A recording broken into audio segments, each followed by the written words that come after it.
Hey friends, thank you so much for tuning in today. I am just feeling alive and inspired. I just got back from a conference where so many people came up to me and said that they love these videos and they love talking about books with me and they just like learning about new books through these videos. So thank you, that means a lot. It means the world. I love that people are actually watching and hopefully getting something out of it. Today we're going to be talking about a book that makes you kind of feel all the feels and you might cry reading it. I definitely cried. I cried another book that this author wrote. And I want to know, before I talk about this book, I want to know what authors make you cry. Like, what is an author who you read one of their books and you just like cry buckets, or you cry little tears or crocodile tears, or any kind of tears? An author or a book or an author that's made you cry multiple times. I want to know down in the comments below. Let's make a list of crying author books. All right, thank you. Do that right now. Thanks.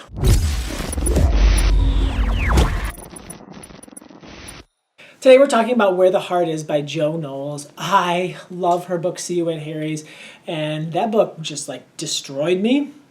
Thankfully, Jo put us back together before it was over. But then I got this new book by her, Where the Heart Is. And I don't know about you, but when an author can do that to you and make you feel it, and make you feel so vulnerable, and just make you just crushed. I think the next time you read one of their novels, I don't know if I was guarded or if I was nervous or worried or anxious, but I was definitely on edge a little bit, and I was just always like worried that was going to happen again. And I don't know, I don't usually feel that way when I'm reading a book, even by other authors that have done that to me. So it was a really interesting reading experience. This is the story of Rachel, who I think she's 12 or 13. She's 13, and she's got a best friend who is a boy named Micah, and when they're 6, they're like holding hands, like in a tree or bushes or something, I can't remember. And they're like, we're gonna be together forever. And they just have this amazing friendship. And Micah is like, he's a 13-year-old dude. He wants to maybe have Rachel as his girlfriend. He has those feelings for her.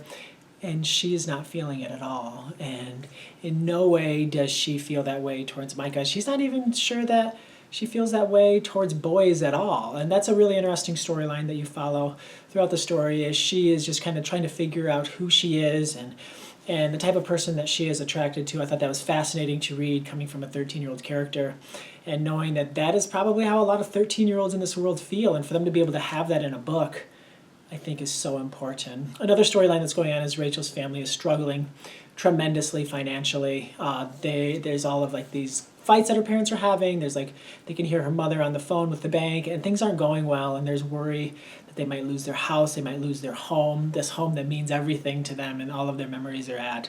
They have new neighbors.